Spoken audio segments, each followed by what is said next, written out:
I walked across that graduation stage at State University, my cap slightly crooked and my heart pounding with anticipation. The auditorium was packed with families cheering, cameras flashing, and proud parents wiping away tears. I scanned the crowd for two specific faces, my eyes automatically finding the third row where I had reserved seats for my mom and dad. Those two seats sat completely empty, like gaping holes in my perfect day. My phone buzzed in my pocket as the dean handed me my diploma. The text from my mother read, "Sorry, sweetie, Dad's company's Super Bowl party is mandatory. So proud though, P.S. Can you Venmo us $300, rent's due tomorrow, and we're short." My diploma trembled in my hands as the reality crashed over me. 22 years old, college graduate, and utterly alone. The weight of that moment felt like someone had punched me in the chest. 4 years of grueling coursework, countless late nights in the library working part-time jobs to pay for textbooks and meals, all leading up to this single moment of triumph.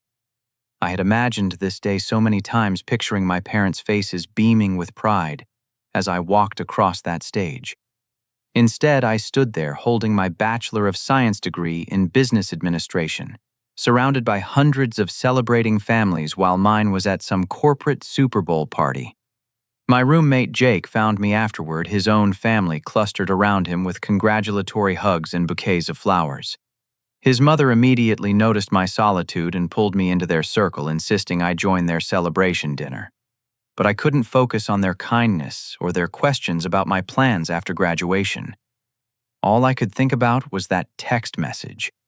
Not only had my parents chosen a football game over my graduation, but they had the audacity to ask me for money in the same breath as their half-hearted apology. I made polite excuses to Jake's family and headed toward the parking lot, my graduation gown billowing behind me in the February wind. Students and families streamed past me, everyone else heading to restaurants or family gatherings. I pulled out my phone and stared at that message again, reading it over and over until the words blurred together. $300. They needed $300 for rent on the same day they chose a party over their only son's college graduation. The thing was, this wasn't even surprising anymore. My parents, Roger and Linda, had been asking me for money regularly throughout my senior year.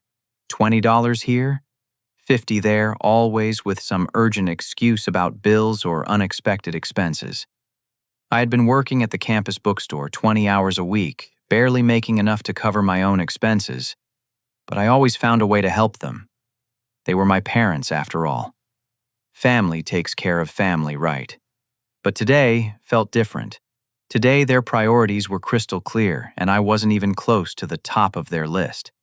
I unlocked my phone and opened my banking app, looking at my checking account balance, $412. After paying for textbooks this semester, I had been living on ramen noodles and peanut butter sandwiches for weeks. $300 would leave me with barely enough to eat until I found a full-time job. Still, I found myself typing out a response. Congratulations to me, I guess. I'll send what I can. But I stopped before hitting send. Something inside me rebelled against the idea of rewarding their absence with my last few dollars. Instead, I deleted the message and put my phone away. Walking through the parking lot toward my beat-up 2006 Honda Civic, I passed families taking photos by their cars, graduates hugging grandparents, and parents proudly displaying their children's diplomas. The contrast between their joy and my isolation felt like salt in an open wound.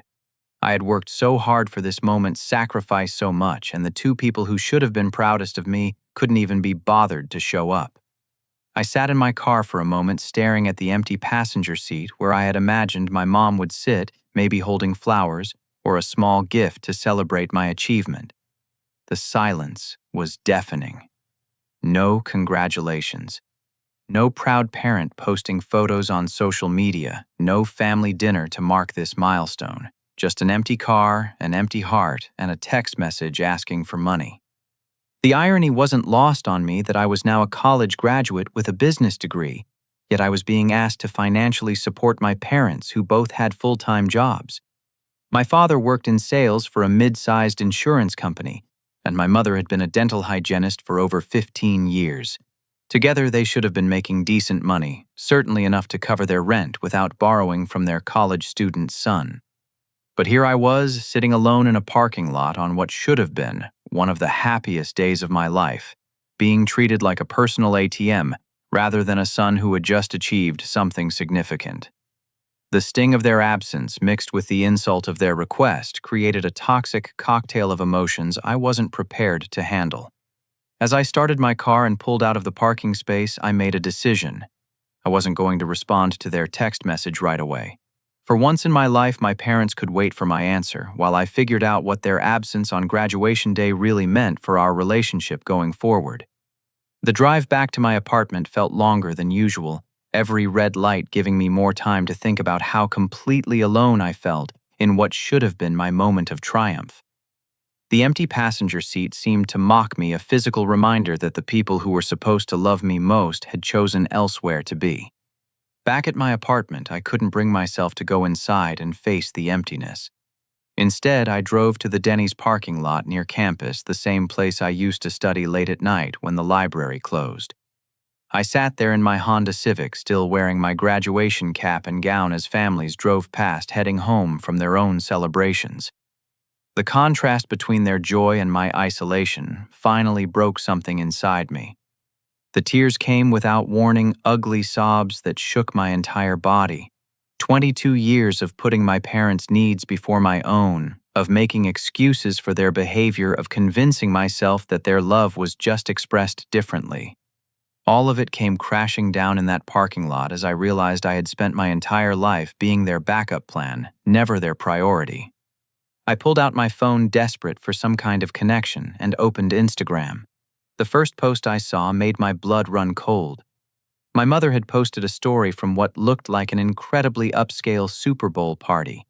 She was wearing a brand new red dress that probably cost more than my monthly grocery budget, holding a champagne glass and laughing with people I didn't recognize. The location tag read, "The Morrison Estate," one of the wealthiest neighborhoods in our hometown. I scrolled to the next story. My father, Roger, was sporting what appeared to be an authentic team jersey, the kind that cost $200 at the stadium. He was standing next to a massive flat-screen television in what looked like a professionally decorated living room, his arm around his boss, both of them grinning and holding expensive-looking whiskey glasses. My hands were shaking as I continued scrolling. More photos, more evidence of their lavish afternoon. Catered food displays that probably cost more than most people spend on groceries in a month. A professional bartender mixing craft cocktails. My mother posing with other women, all of them dressed like they were attending a red carpet event rather than watching a football game. The timeline didn't add up. These photos were posted throughout the afternoon, showing an event that had clearly been planned for weeks, if not months. This wasn't some last-minute mandatory work function like my mother had claimed. This was an elaborate social event they had prioritized over their son's college graduation. But what really sent me over the edge was the realization of where this money was coming from. The same parents who claimed to be short $300 for rent were clearly spending thousands on party outfits, drinks, and who knows what else. The same people who had been asking me for money throughout my senior year were living like celebrities at some mansion party. I opened my laptop right there in the parking lot, connecting to the Denny's Wi-Fi and logged into the family cloud storage account we all shared. Originally, it was supposed to be for sharing family photos and important documents, but I had access to everything, including their financial files they backed up there. What I found made me physically sick. Bank statements going back 6 months showed a pattern of spending that completely contradicted every sob story they had fed me. Expensive restaurants, online shopping sprees, weekend trips to casinos, premium cable packages, and subscription services I had never even heard of. They weren't struggling financially, they were living beyond their means by choice and using me as their personal bailout fund. But the worst discovery was yet to come. Buried in a folder labeled Estate Planning was documentation related to my grandmother's will. My father's mother had passed away 2 years ago, and I knew she had left me some money for college expenses. What I didn't know was exactly how much or where it had gone, or where. According to the documents I found, my grandmother had left me $25,000 specifically for my education and future. The money was supposed to be held in trust by my parents until I turned 21, at which point it should have been transferred to my control. I had turned 21 8 months ago and I had never seen a penny of that money.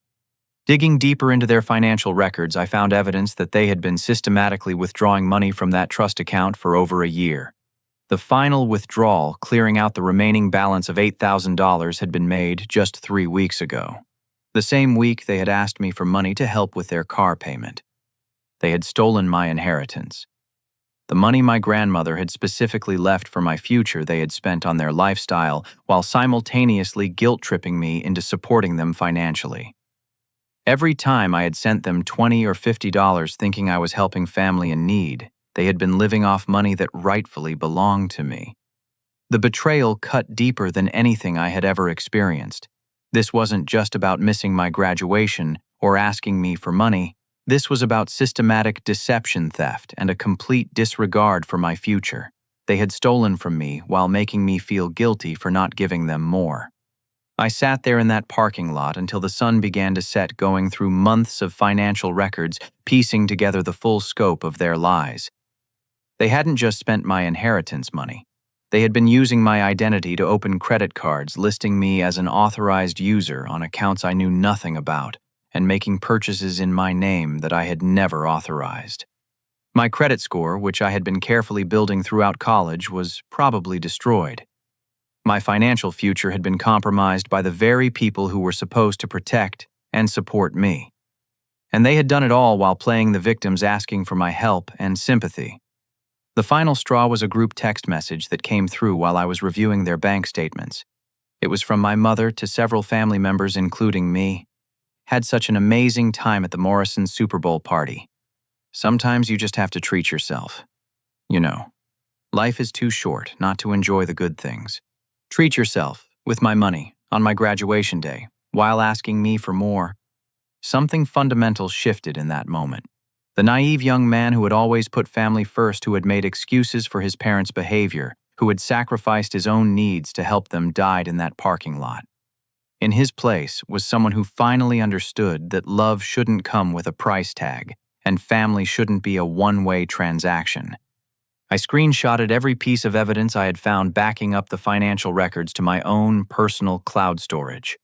Whatever happened next, I was going to be prepared.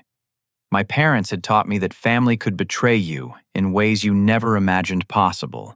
Now they were going to learn what consequences looked like.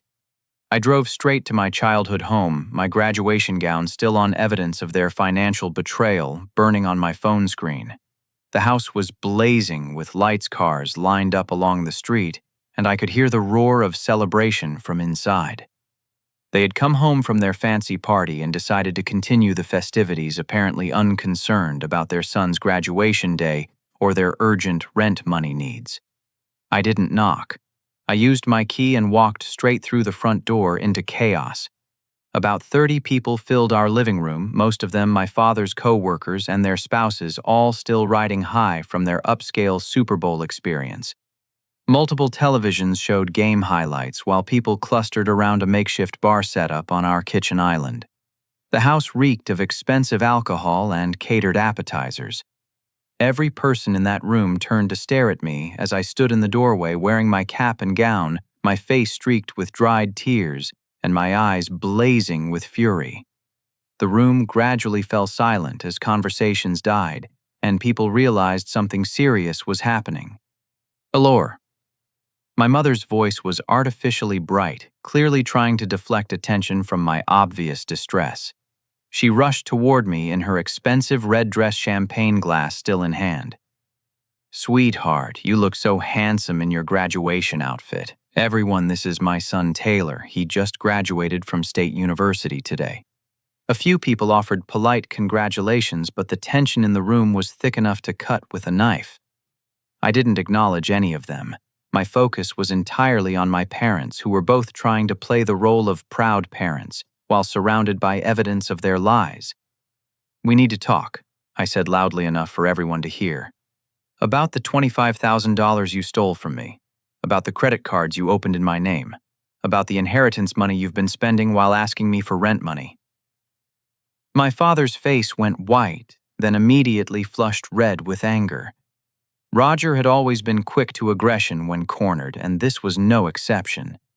He set down his whiskey glass with enough force to rattle the coffee table and stepped toward me with a threatening posture that had intimidated me throughout my childhood.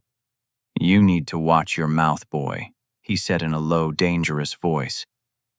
"We'll discuss this later in private.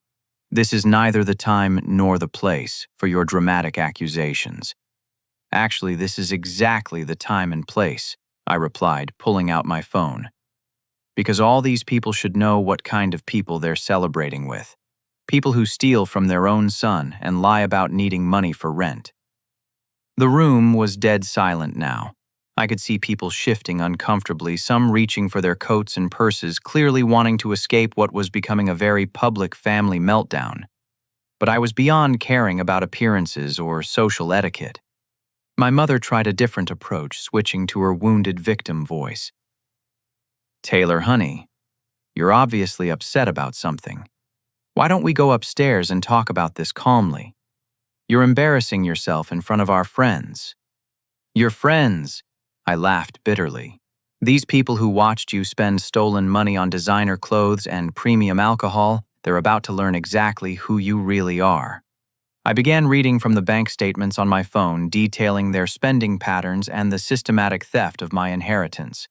With each revelation, more people quietly slipped out of the house, clearly uncomfortable witnessing this family destruction. My parents' social facade was crumbling in real time. Roger's anger finally boiled over. He stepped directly in front of me, his face inches from mine, and spoke in a voice that carried both threat and desperate control. "That money was spent raising you for 18 years, he hissed. "Every dollar we used was money we invested in feeding you clothing, you housing you, and dealing with your constant needs. You think you don't owe us anything. You think that money was just free for you to take. We earned every penny of that inheritance by being your parents." The room erupted in uncomfortable murmurs. Even his co-workers seemed shocked by the callousness of his words. But Roger wasn't finished. "Here's what's going to happen," he continued, his voice rising to ensure everyone could hear. "You're going to apologize to our guests for this ridiculous scene. You're going to continue sending us $300 every month to help with household expenses because that's what family does. And if you can't handle being part of this family with respect and gratitude, then you can get out permanently. No more coming home for holidays, no more family support, no more anything. Choose right now." My mother, seeing the horrified expressions of their remaining guests, tried to pull Roger back and salvage the situation. But the damage was done. He had just publicly threatened to disown me unless I continued financially supporting them after they had stolen my inheritance. "You want me to choose?" I said, my voice surprisingly steady despite the rage burning in my chest. "Fine. I choose myself. For the first time in my life, I choose me over you." I turned to address the remaining guests, most of whom were openly staring at the spectacle. "My parents spent my dead grandmother's inheritance money on their lifestyle while asking me to support them financially throughout my senior year of college. Today they skipped my graduation for your party, then asked me for $300 for rent via text message while posting photos of themselves in designer clothes at a mansion. This is who you're friends with. This is who you work with. People who steal from their own children and then threaten to disown them when they get caught." The last few guests practically ran for the door. Within minutes, the house was empty, except for the three of us and the wreckage of their social reputation. The silence was deafening, broken only by the sound of my mother crying and my father's heavy breathing as he struggled to control his rage. "You just destroyed our relationship with everyone we know," Linda sobbed. "How could you humiliate us like this? We're your parents. We love you." "If this is what your love looks like," I replied, "then I don't want it anymore." I walked upstairs to my childhood bedroom, packed everything that mattered to me into 2 suitcases, and carried them down to my car, while my parents stood in their destroyed living room, surrounded by empty glasses and the ruins of their lies. Neither of them tried to stop me or apologize or explain. They just watched me leave, and I realized this might be the last time I would ever see the inside of the house where I grew up. As I loaded my belongings into my Honda, I could hear them inside, beginning to blame me for everything that had happened, already rewriting the narrative to make themselves the victims of their ungrateful son. But their voices were growing fainter as I drove away, and for the first time in years I felt like I could breathe. I spent that night sleeping in my car in a 24-hour Walmart parking lot, too emotionally drained to drive back to my apartment and too wired to actually sleep. Every few hours my phone would buzz with increasingly desperate messages from my parents, alternating between threats and guilt trips. But I didn't respond to any of them. I was done being their emotional and financial safety net. At dawn, I made a decision that would have seemed impossible just 24 hours earlier. I drove to the nearest Bank of America and waited for them to open, then withdrew every penny I had, $812 in cash. It wasn't much, but it was everything I owned in the world, and it was mine. My next stop was the Greyhound station downtown. Jake, my roommate from college, had been texting me since the night before, worried about where I had disappeared to after graduation. He had landed a job with a tech startup in Seattle and had been trying to convince me to move out there with him for months. The company was growing fast, he said, and they were always looking for business graduates who weren't afraid to work hard. I bought a one-way ticket to Seattle, $237. The bus left in 3 hours, which gave me just enough time to drive back to my apartment, grab a few more essentials, and say goodbye to the only life I had ever known. Sitting in the Greyhound station, I composed a single text message to my parents. I'm starting over completely. Don't contact me again until you're ready to apologize and make things right. I'm not your ATM anymore, and I'm not your scapegoat for your financial problems. Figure out your own lives without stealing from mine. I hit send, then immediately blocked both of their phone numbers. Whatever happened next, I was going to face it without their manipulation and guilt trips clouding my judgment. The bus to Seattle was only half full, mostly other young people who looked like they were making fresh starts of their own. I found a seat near the back and tried to sleep, but my mind was racing with doubts about what I was doing. I had no job waiting for me, barely enough money to survive for a few weeks, and I was cutting ties with the only family I had ever known. But somewhere around hour 4 of the trip, my phone rang from a number I didn't recognize. Against my better judgment, I answered. Taylor, thank God. This is your Aunt Sarah. My mother's sister lived about 2 hours away from my hometown, and I hadn't spoken to her in over a year. She had always been the black sheep of the family, according to my parents, too. Independent and too willing to speak her mind. Now, hearing her voice felt like a lifeline I didn't know I needed. Aunt Sarah, how did you get this number? I have my ways, she said with a slight laugh. More importantly, where are you? Your parents are telling everyone you had some kind of mental breakdown and stole money from them before disappearing. They're playing the victim card pretty hard, claiming you're on drugs or having psychological problems. The audacity of their lies shouldn't have surprised me anymore, but it still felt like a punch to the gut. They're lying, I said simply, about everything. They stole my inheritance money and have been using me as their personal bank while living beyond their means. When I confronted them about it, they threatened to disown me unless I kept sending them money every month. There was a long silence on the other end of the line. When Sarah spoke again, her voice was harder, more serious. Taylor, I need to ask you something, and I need you to tell me the truth. Have you noticed anything strange about your credit reports lately? Any accounts you didn't open or charges you didn't make? My blood ran cold. I haven't checked my credit in months. Why? Because I've been doing some investigating on my own, and what I found is much worse than just spending your inheritance money. Your parents have been running a systematic financial fraud scheme, and you're not their only victim. The bus suddenly felt too small, the air too thin. What are you talking about? I'm talking about identity theft, credit card fraud, and potentially federal crimes. I started looking into this 6 months ago when I noticed your parents suddenly had a lot more money than they should have considering their jobs and spending habits. They've been using your identity to open credit accounts, taking out loans in your name, and making purchases that have destroyed your credit score. My worst fears were being confirmed by someone I barely knew but apparently trusted more than my own parents. How bad is it? Bad enough that you could face legal consequences if this continues. The debt they've accumulated in your name is substantial, and if you don't take action soon, you could be held responsible for their crimes. I've been documenting everything working with a private investigator, and we have enough evidence to prove you're a victim of identity theft. I felt like I was drowning in information I couldn't process. Why didn't you tell me this sooner? Because I wasn't sure you would believe me over your parents.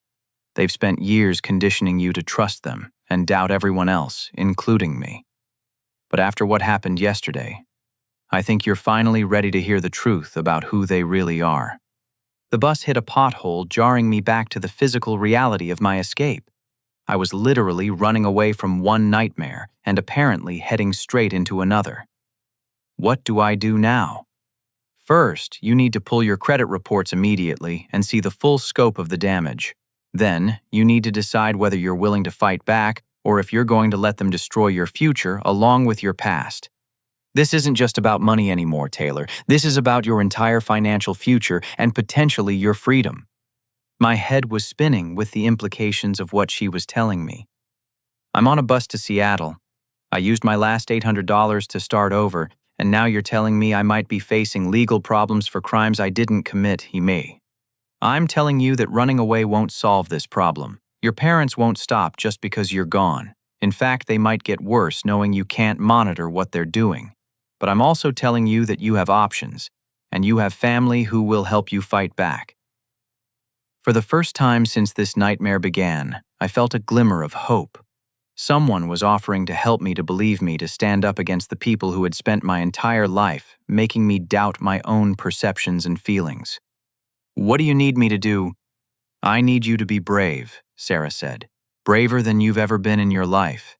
Because we're going to take them down and we're going to make sure they never hurt you or anyone else again. But it's going to require you to stop running and start fighting. As the bus carried me further away from the only life I had ever known, I realized that sometimes the greatest journey isn't about the distance you travel, but about the strength you discover when you finally decide to stop being a victim and start being a survivor. Seattle hit me like a cold slap of reality. Jake met me at the Greyhound station with a genuine smile and a battered Honda Accord that somehow made my car back home look luxurious. His enthusiasm about my arrival was infectious, but it couldn't quite mask the harsh truth of my situation. I was essentially homeless, nearly broke, and potentially facing legal consequences for crimes I didn't commit. Jake's apartment was a studio in the International District, barely 500 square feet, with a kitchen that consisted of a hot plate and a mini fridge.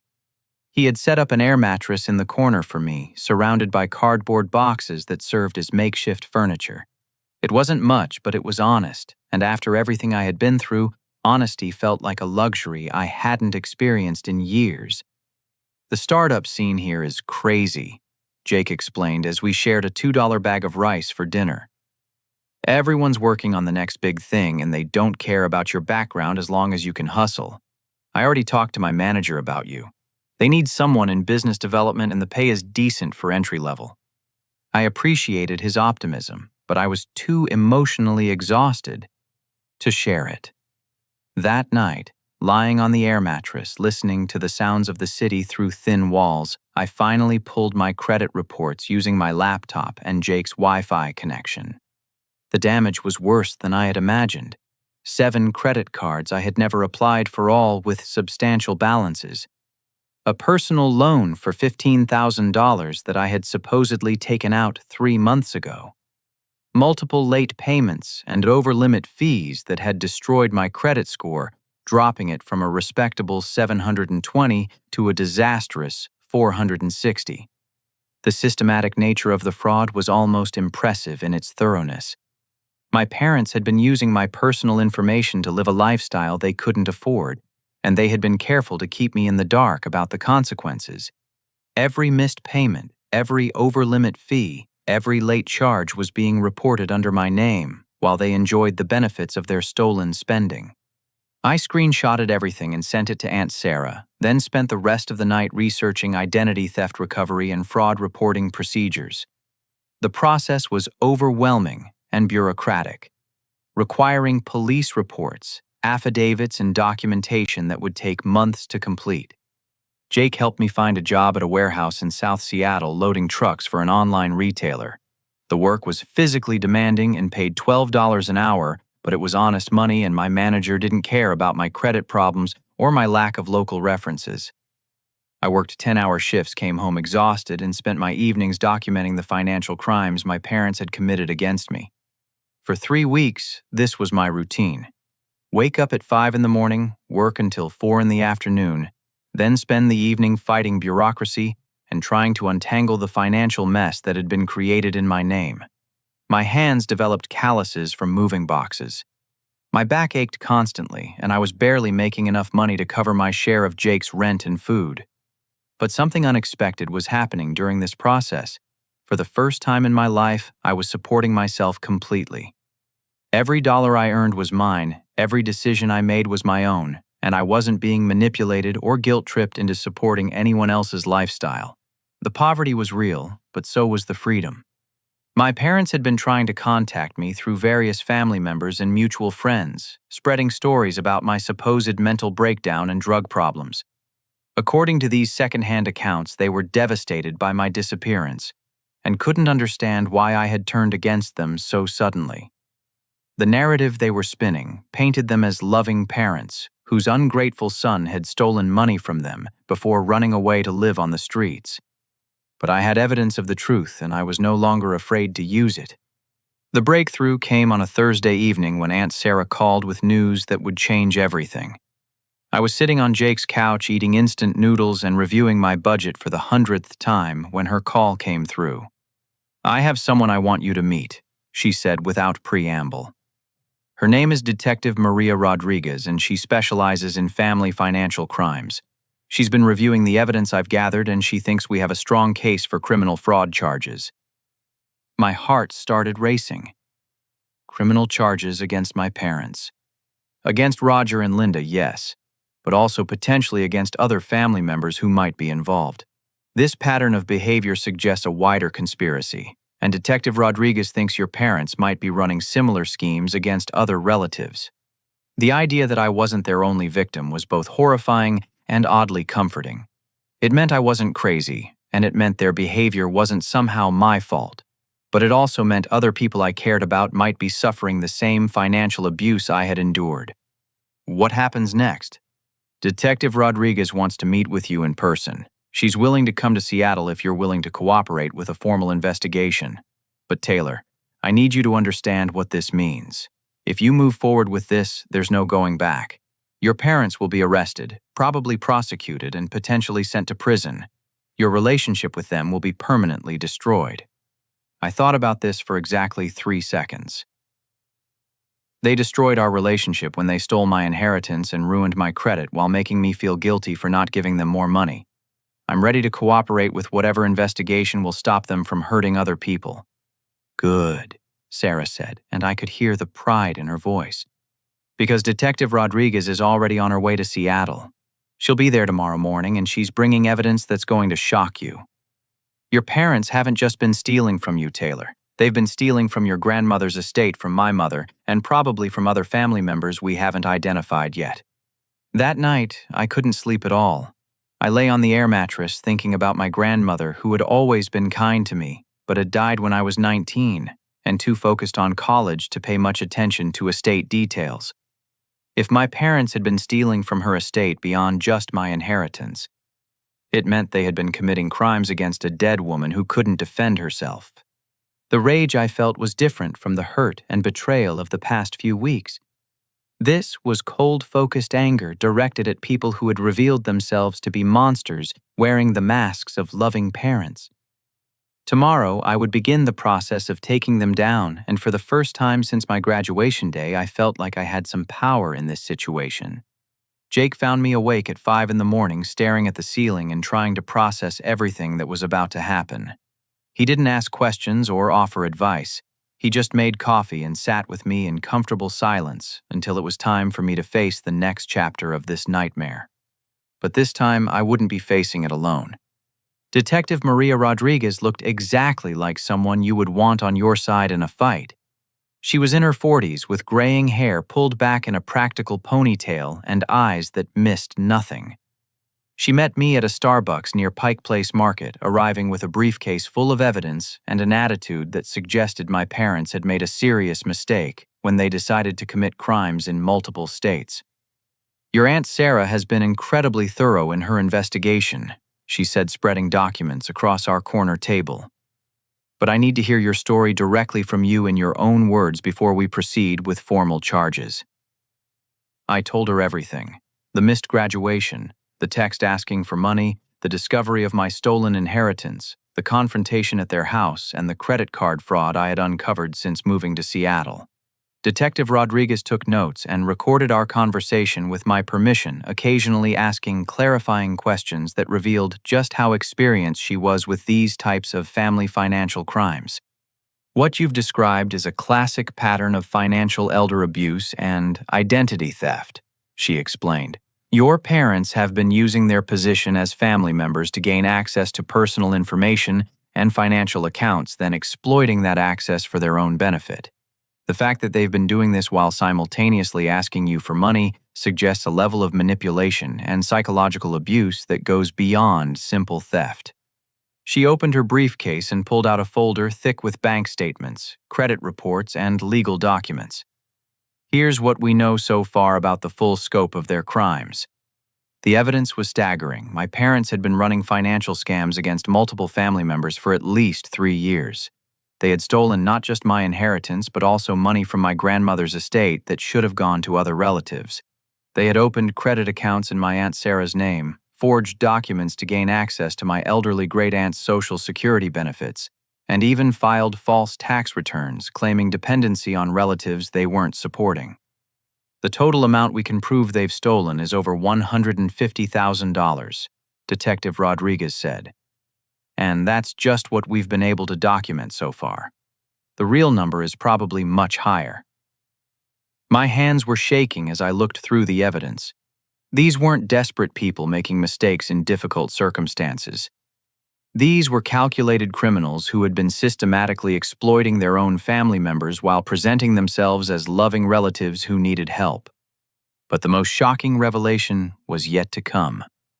"Your grandmother's will included a provision that your parents never told you about," Detective Rodriguez continued. "If they were found to be financially irresponsible with your initial inheritance, a secondary trust fund would be activated and transferred directly to you on your 23rd birthday. That trust fund is currently worth $512,000. I nearly choked on my coffee. $500,000. Your grandmother was apparently a very smart woman who didn't trust your parents completely. She structured her will to protect your interests, even if your parents proved to be untrustworthy.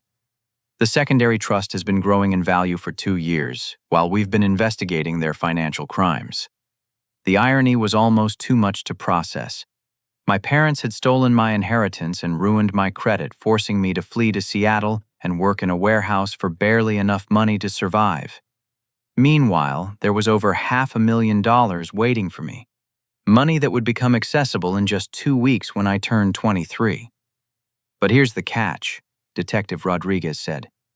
"If we can prove that your parents knew about this secondary trust fund and were deliberately trying to hide it from you, it adds another layer of criminal charges. Conspiracy to commit fraud, criminal concealment of assets, and potentially racketeering charges if we can prove this was part of a larger criminal enterprise." My mind was reeling with possibilities. "What do you need me to do?" "I need you to call them," she said simply. "We're going to wire you for sound, and you're going to have a conversation with your parents about the money they owe you and the financial problems they've created.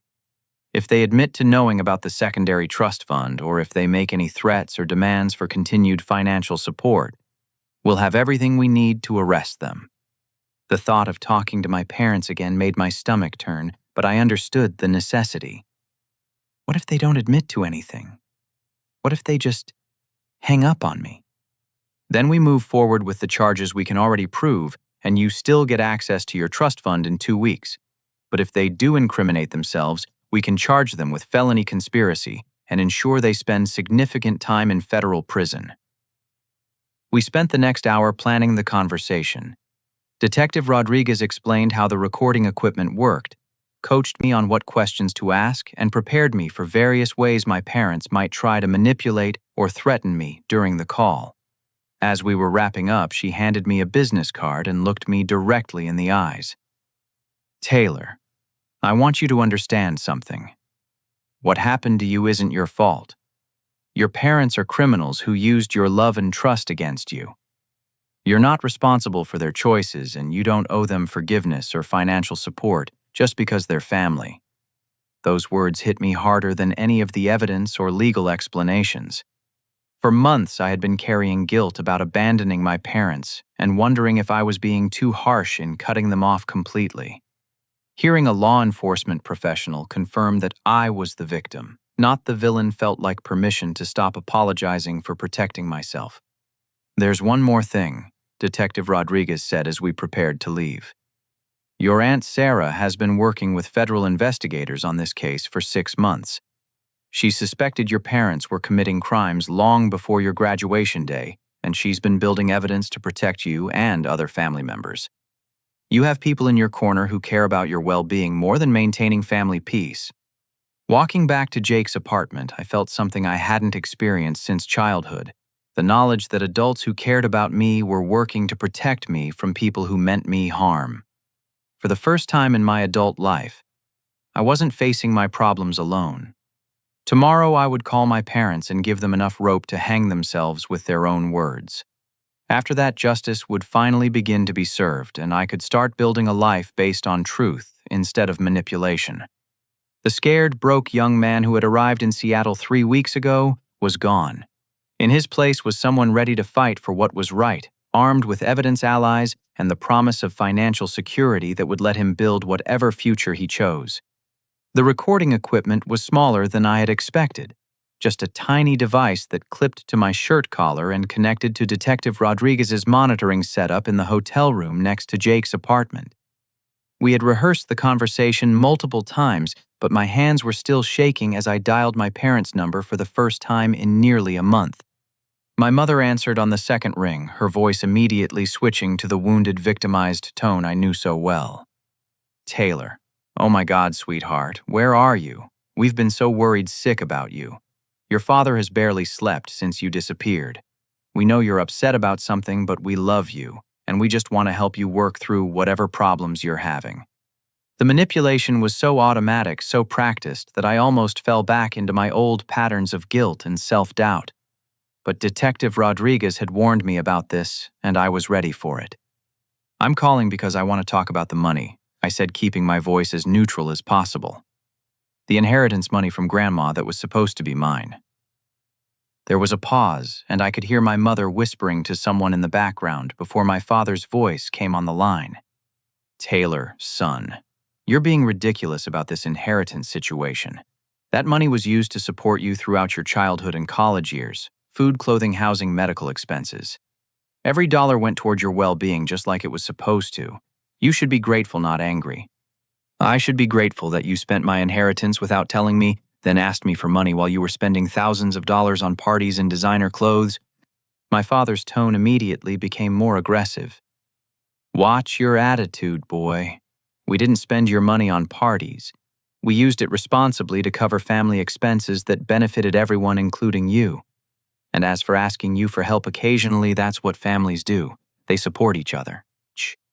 Detective Rodriguez had prepared me for this deflection, and I knew exactly how to push them toward revealing more than they intended. "What about the credit cards you opened in my name? The loans you took out using my personal information? How is identity theft supposed to benefit me?" The silence on the other end lasted long enough that I thought they might have hung up. When my mother finally spoke, her voice had lost its fake warmth and revealed the cold calculation underneath. "We have no idea what you're talking about, Taylor. If someone has been using your identity fraudulently, maybe you should look at your new friends in Seattle instead of accusing the people who raised you and loved you your entire life." But my father wasn't as careful with his words. Besides, he interrupted, even if we did use some of your information to help with family finances, it's not like you were using those credit opportunities anyway.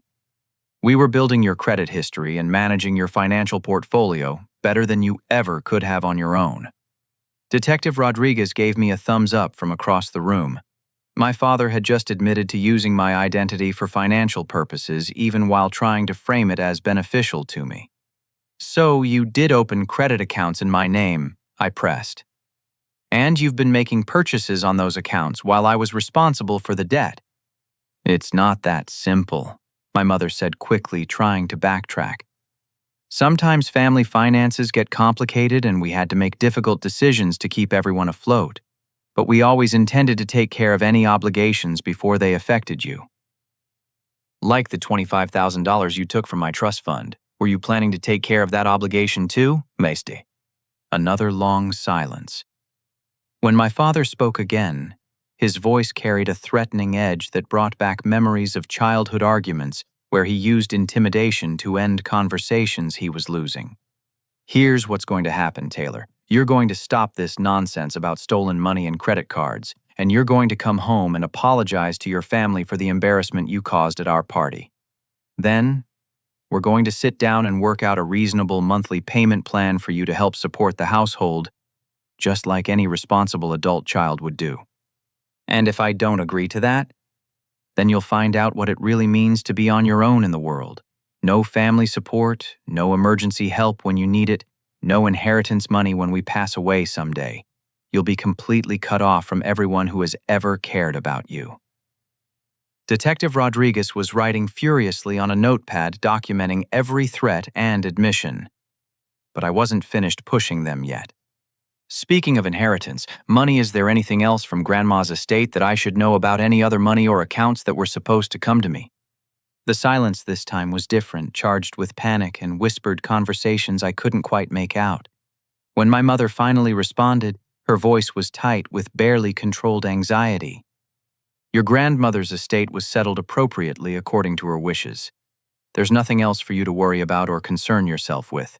The family finances are handled by adults who understand these complicated matters better than you do. But my father, apparently unable to resist asserting his authority even when it was clearly working against him, added the words that would seal their fate. Besides, even if there were other assets or accounts, you've proven you're too irresponsible and ungrateful to handle that kind of financial responsibility. Some things are better left in the hands of people who understand the value of family loyalty and respect. Detective Rodriguez held up a piece of paper with "Bingo" written in large letters.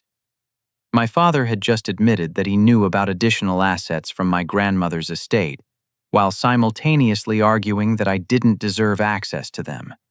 So there is more money, I said. Money that's supposed to be mine, but you've decided I don't deserve it, because I won't keep sending you $300 a month. That's not what I said, my father replied quickly, but the damage was already done. Actually, Dad, that's exactly what you said. You admitted there are other assets from Grandma's estate, and you admitted that you're keeping them from me because you think I'm irresponsible, all while you've been stealing my identity, spending my inheritance, and demanding monthly payments from me. The conversation devolved into threats and accusations after that, but Detective Rodriguez had everything she needed. My parents had admitted to using my identity for financial purposes, revealed knowledge of additional estate assets they were hiding from me, and made explicit threats of financial and emotional blackmail. When I finally hung up the phone, my hands were shaking with adrenaline and relief. For the first time in my adult life, I had hard evidence of what my parents really were, recorded proof that would protect me from their manipulation and hold them accountable for their crimes. That was perfect, Detective Rodriguez said, reviewing her notes. They gave us admissions of identity theft, conspiracy to conceal assets, and attempted extortion. Combined with the documentary evidence we already have, this is more than enough for federal fraud charges. 3 days later, I was back at work in the warehouse when Jake burst through the loading dock doors with news that would change my life forever. "Turn on the news," he said, barely able to contain his excitement. Your parents just got arrested on live television." The local news had picked up the story of a suburban couple arrested on federal fraud charges related to a family financial crime ring. The footage showed Roger and Linda being led away from their house in handcuffs while FBI agents carried boxes of evidence to waiting vehicles. Their neighbors stood in their driveways watching the spectacle, the same people who had witnessed my public confrontation with them at their Super Bowl party. But the most satisfying moment came when the news reporter mentioned that the arrests were made possible by cooperation from family members who had been victimized by the scheme. My Aunt Sarah appeared briefly on camera, standing beside the FBI agents and refusing to comment beyond saying that justice was finally being served. I was no longer the ungrateful son who had abandoned his loving parents. I was the victim of a criminal conspiracy who had helped bring his abusers to justice. The truth had finally won, and the people who had spent years manipulating and exploiting me were facing real consequences for their actions. In 2 weeks, I would turn 23 and gain access to over $500,000 that would give me the freedom to build whatever life I wanted. But more importantly, I had already gained something more valuable than money: the knowledge that I could survive anything, fight back against injustice, and build a future based on truth instead of lies. The scared young man who had cried in a parking lot after his graduation had become someone who could stand up to criminals even when those criminals were his own parents. And that transformation was worth more than any inheritance could ever be. The trial began 8 months later on a crisp October morning in federal court. I had been dreading this day since my parents' arrest, knowing I would have to face them again and testify about the most painful experiences of my life.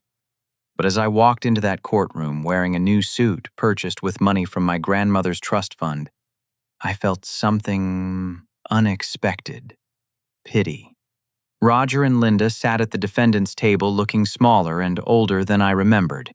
The expensive clothes and confident attitudes were gone, replaced by ill-fitting public defender suits and the hollow expressions of people who had finally run out of lies to tell. They didn't look like the intimidating authority figures who had controlled my life for 22 years. They looked like what they had always been: small, insecure people who had stolen from their own family to maintain an illusion of success. The prosecution had built an overwhelming case. Bank records, credit applications with forged signatures, recorded conversations, and testimony from multiple family members painted a clear picture of systematic financial abuse spanning over 3 years. The evidence showed they had stolen not just from me, but from my grandmother's estate, my Aunt Sarah, my great-aunt Margaret, and even from a family friend who had trusted them to help with her finances after her husband's death. When it came time for my testimony, I told my story simply and honestly. I explained how they had missed my graduation to attend a party, asked me for money in the same text message, and then threatened to disown me when I discovered their theft. I described finding the evidence of their crimes, the confrontation at their house, and the systematic financial abuse that had been disguised as family support. The most difficult moment came when the prosecution played the recorded phone conversation, where my parents admitted to their crimes and threatened me with total abandonment if I didn't continue supporting them financially. Hearing their voices again, filled with manipulation and menace, reminded me of how trapped I had felt and how far I had come since then. But I also testified about something unexpected: my hope for their rehabilitation. The prosecutor seemed surprised when I told the court that I didn't want my parents to receive the maximum sentence, but instead wanted them to get counseling and education programs that might help them understand the harm they had caused. "Your Honor," I said during my victim impact statement, "my parents taught me many things, though not always the lessons they intended. They taught me that family shouldn't be based on obligation or financial manipulation, but on genuine love and mutual respect. They taught me that I'm stronger than I ever imagined possible, and that I can survive anything if I'm willing to face the truth. Honestly." I paused, looking directly at Roger and Linda for the first time since entering the courtroom. "I hope that someday they can learn these lessons too, and become the people I always wanted them to be. But whether they change or not, I'm going to build a life based on the values they failed to teach me: honesty, integrity, and genuine care for other people." The judge sentenced them to 3 years in federal prison, with requirements for financial counseling, restitution payments, and supervised probation upon release.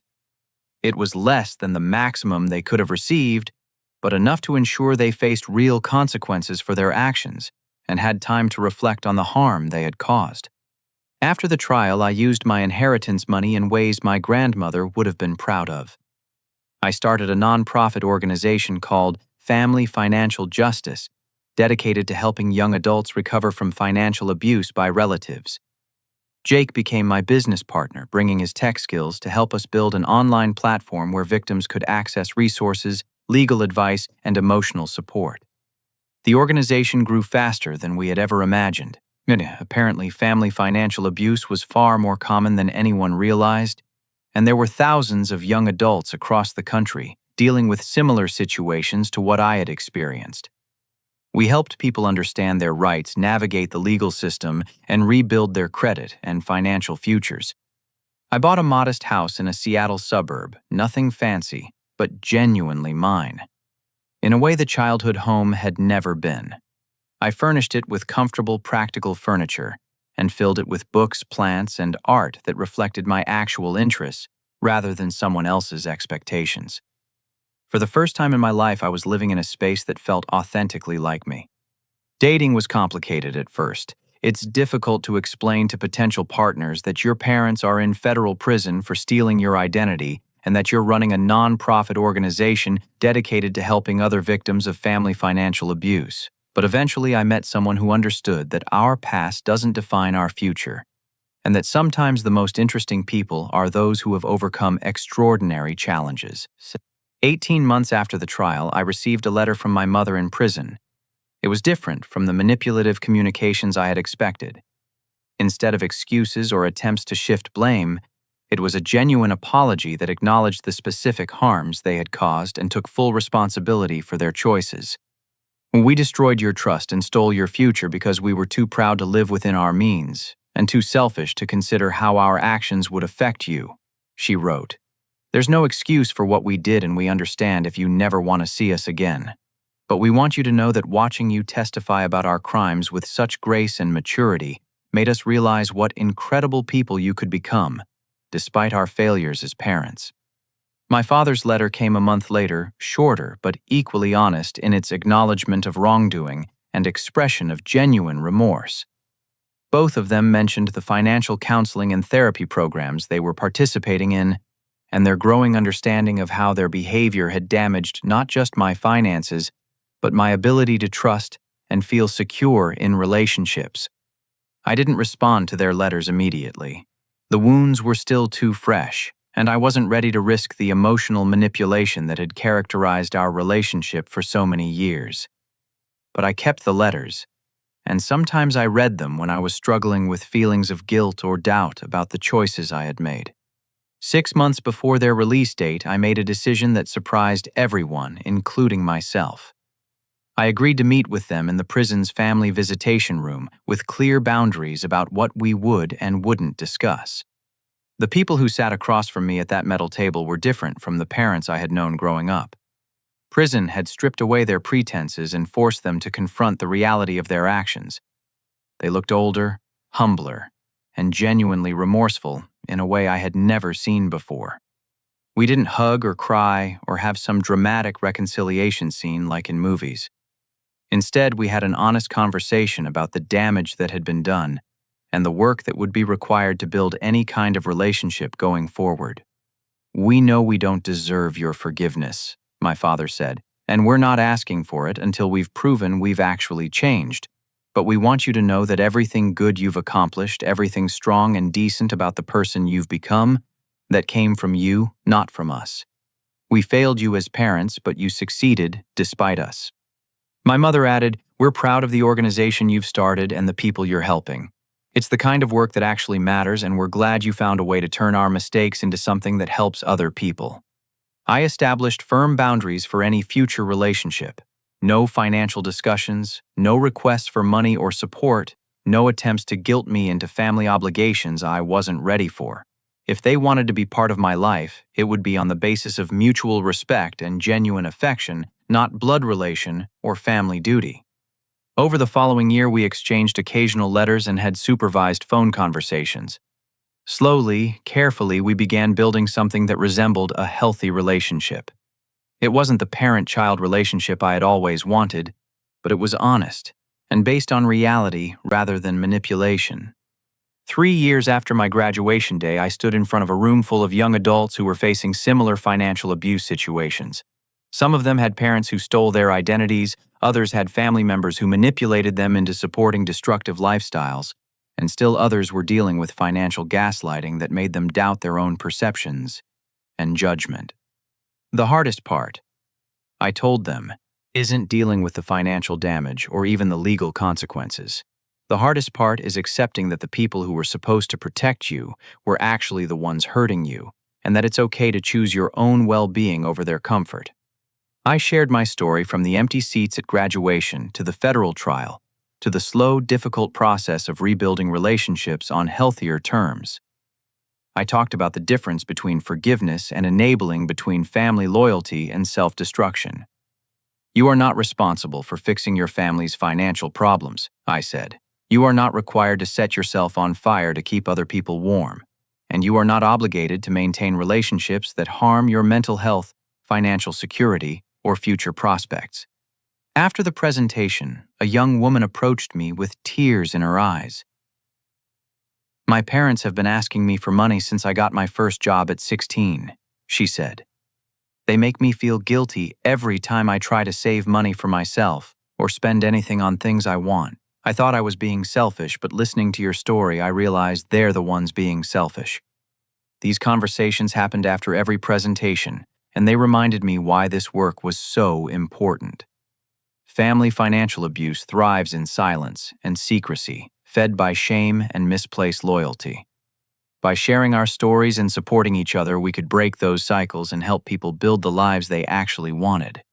My organization had helped over 1,500 young adults recover from family financial abuse, securing over $2 million in restitution payments, and helping victims rebuild their credit scores and financial futures. But more importantly, we had created a community where people could heal from the trauma of being betrayed by the people they trusted most. Standing in my office 5 years after my graduation day, looking at thank you letters from people whose lives had been changed by our programs, I realized something profound. My parents' betrayal had been the worst thing that ever happened to me, but it had also led to the best thing I had ever done. Their crimes had destroyed my naivety and forced me to develop strength I didn't know I possessed. Their manipulation had taught me to recognize genuine love and healthy relationships. Their theft had motivated me to build something meaningful that helped other people escape similar situations. I wasn't grateful for what they had done to me, but I was grateful for who I had become because of how I had chosen to respond to their betrayal. The scared young man crying in a parking lot had become someone who could face any challenge with courage and integrity. Family isn't defined by blood or obligation, but by love, respect, and mutual support. Sometimes the greatest gift you can give toxic family members is the space to grow into better people, while you build the life you truly deserve. And sometimes, if you're very fortunate and they do the work to become better people, you might even be able to build something new together based on honesty instead of manipulation. But whether they change or not, you still deserve to live a life built on truth, surrounded by people who celebrate your successes instead of exploiting them. You deserve to keep the money you earn, to have your achievements recognized and honored, and to make your own choices about how you want to live and who you want to become. That's the lesson I learned from my parents' betrayal, and it's the lesson I hope to share with everyone who feels trapped by family obligation or guilt. You are worth more than what you can provide for other people, and your future is more important than maintaining relationships that diminish your potential. Sometimes the best thing you can do for everyone involved is to choose yourself. Build something beautiful from the wreckage of what was broken, and show the people who hurt you what they could have had if they had chosen love over exploitation. Have you ever had to choose between family loyalty and your own well-being? How did you find the courage to put yourself first when everyone around you was telling you to sacrifice for others? Share your story in the comments below, and let's continue supporting each other through these difficult but necessary choices. Thank you for listening to my story and for being part of this community of people who refuse to let family dysfunction define their futures.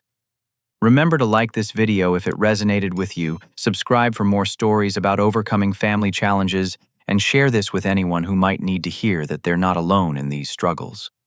Until next time, remember that your worth isn't measured by what you give up for others, but by what you build for yourself, and the positive impact you have on the world around you.